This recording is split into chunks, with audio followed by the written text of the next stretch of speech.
Hello दोस्तों, आप सभी का स्वागत करती हूँ हमारे चैनल नाज़माज़ ऑर्गेनिक गार्डन में। दोस्तों, बहुत से लोगों के मन में धारणा होती है कि तरबूज जो है वो राजस्थान के इलाकों में ही लगा सकते हैं, लेकिन अगर हम अच्छे तरह से मेहनत करें और इसके अकॉर्डिंग सॉइल मिक्स बनाएं तो हम अपने टेरेस गार्डन में तरबूज उगा सकते हैं और अच्छी हार्वेस्टिंग भी ले सकते हैं। फ्रेंड्स, इसके लिए जो मिट्टी हमें ज़रूरत होती है उस तरह की मिट्टी बनाएंगे और इसे लगाने के लिए बहुत बड़े ड्रम या कंटेनर की ज़रूरत नहीं होती है। 20 से 25 इंच का कंटेनर ही इसके लिए काफ़ी होता है। तो यहाँ पर हमने अपने टेरेस गार्डन में एक पुरानी वॉशिंग मशीन के निकले हुए कंटेनर में ही लगाया हुआ है और यहाँ पर आप देख सकते हैं कि हमारे प्लांट में बहुत अच्छी ग्रोथ है और हमारे प्लांट में ढेर सारे फल आए हुए हैं और सभी फलों के साइज़ भी बहुत अच्छे हैं। हमने यहाँ 3 पौधे लगाए हुए हैं, जिनमें से 2 प्लांट हमने कंटेनर में लगाया हुआ है और 1 प्लांट फ्रूट सेट में लगाया हुआ है। सभी की ग्रोथ बहुत ही अच्छी चल रही है। तो दोस्तों, इस वीडियो को पूरा देखिए क्योंकि यह वीडियो बहुत ही इंफॉर्मेटिव होने वाली है और हम इस वीडियो में बहुत ही शॉर्ट तरीके से आपको बताएंगे कि हमारे टेरेस गार्डन में हम तरबूज के पौधे कैसे लगा सकते हैं। दोस्तों, तरबूज लगाने के लिए सैंडी सॉइल बहुत अच्छा माना जाता है और हम किसी भी तरह का गार्डन सॉइल ले लेंगे 40% और उसमें 30% आप मिला दें इसमें गोबर की खाद या फिर वर्मी कंपोस्ट। वर्मी कंपोस्ट मिलाना बहुत ही अच्छा माना जाता है क्योंकि ये फुली डिकम्पोज होता है और इसका इस्तेमाल बहुत ही अच्छा माना जाता है क्योंकि इसमें बहुत ज़्यादा न्यूट्रिशन होती है। वर्मी कंपोस्ट बहुत ही अच्छी मात्रा में माइक्रो न्यूट्रिएंट भी होते हैं और नाइट्रोजन, पोटेशियम और फास्फोरस भी बहुत ज़्यादा मात्रा में होती है। तो हम इसे ले लेंगे और 30% हम इनमें मिला लेंगे बालू या रेत। तीनों को मिक्सअप कर ले। इस तरह से मिट्टी में बहुत ही अच्छा ड्रेनेज सिस्टम बनेगा और जो हम पानी देंगे वह अतिरिक्त पानी इसमें जमा नहीं रहेगा, आसानी से निकल जाएगा और मॉइस्चर भी बना रहेगा। तो इस तरह से आप अपने सॉइल मिक्सर तैयार करके अपने प्लांट को लगा दें। जब पौधा 20 से 25 दिन का हो जाए तब हर 10 दिन में आप इसे लिक्विड कंपोस्ट डालते रहें।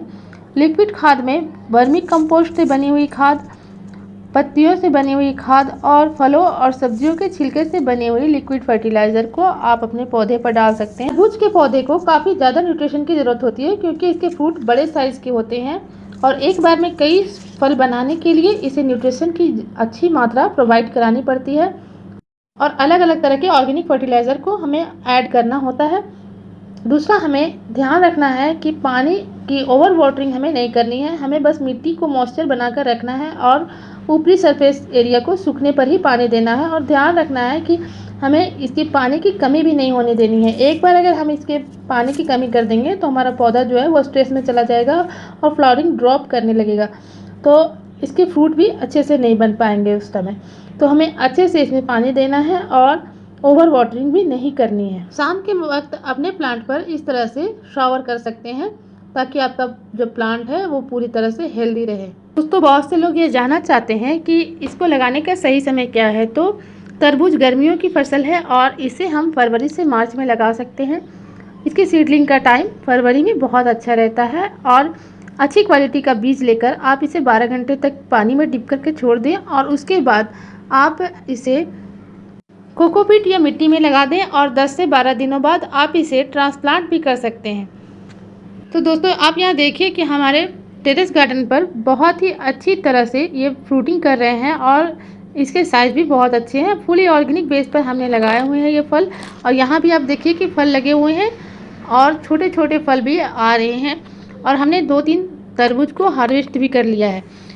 यहाँ आप देखिए कि इस बॉक्स में हमने लीफ मोल्ड कंपोस्ट बनाकर रखा है और उसके बगल में हमने रखा है घरों में जो सब्जियों के और फलों के छिलके होते हैं उसके कंपोस्ट बनाकर रखा है। बस हम इसी का इस्तेमाल अपने प्लांट पर करते हैं और इतनी अच्छी फ्रूटिंग हमें मिलती है। जैसा कि हम जानते हैं कि तरबूज अपने आप में एक बड़ा फल होता है और बड़ा फल होने के हिसाब से इसे न्यूट्रिशन की भी ज़्यादा ज़रूरत होती है क्योंकि जितना न्यूट्रिशन इसे मिलेगा उतना ही स्टोर करेगा और उसी के हिसाब से इसके फल के साइज बनेंगे।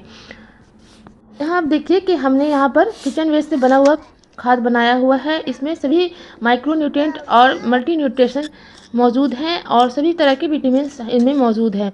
तरह तरह के बैक्टीरिया कल्चर में डिकम्पोज हुआ यह खाद है और बहुत ही पावरफुल किचन वेस्ट बनकर तैयार हुआ है हमारा। इसे हम अपने पौधे में डालेंगे तो हमारा पौधा जो है बहुत ही तेज़ी से ग्रोथ करेगा और अच्छी फ्रूटिंग करेगा।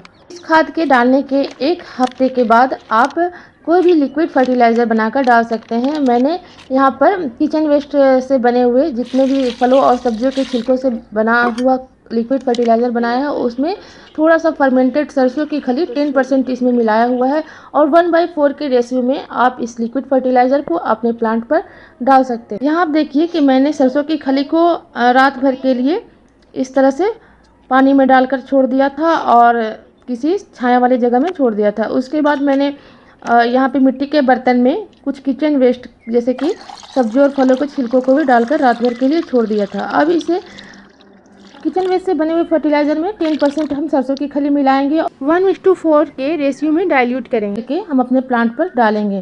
प्लांट में डालने का तरीका यह है कि हम जब भी इसे प्लांट में डालेंगे तो गड्ढा खोद कर डालेंगे और इसे शाम के टाइम ही डालेंगे। इसे खुला नहीं रखना है क्योंकि इसमें मक्खियाँ अंडे डाल सकती है, जिससे कि जो हमारा पौधा है वो फ़ायदा करने के बजाय नुकसान हो जाएगा। पौधे में मिट्टी जो है वो ख़राब हो जाएगी और फ्रूट भी ख़राब हो जाएंगे। गड्ढा खोदकर लिक्विड फर्टिलाइज़र डालें और इसे कवर ज़रूर कर दें क्योंकि बैक्टीरिया अंदर जाना भी ज़रूरी है और इसे मक्खियों से बचाना भी ज़रूरी है, इसलिए गर्मियों में यह करना बहुत ज़रूरी होता है। इस प्लांट को मिलीबग और पेस्ट वगैरह से बचाने के लिए आप हर 10 से 15 दिनों में नीम ऑयल का स्प्रे कर सकते हैं और या फिर आप इसमें शावर भी दे सकते हैं। इस प्लांट को शावर करने से आपका प्लांट जो है वो बहुत ही ज़्यादा हेल्दी रहेगा और ज़्यादा से ज़्यादा फ्रूटिंग करेगा। तो दोस्तों, अगर आप भी इस तरह से टेरेस गार्डन पर तरबूज के पौधे लगाएंगे और उसकी केयर करेंगे तो आप भी ढेरों तरबूज की हार्वेस्टिंग कर पाएंगे। उम्मीद करती हूँ कि ये वीडियो आपको इन्फॉर्मेटिव लगी हो और हमारे वीडियो से आपको कुछ जानकारी मिली तो हमारे वीडियो को लाइक, शेयर एंड सब्सक्राइब करें। Thanks for watching and keep gardening.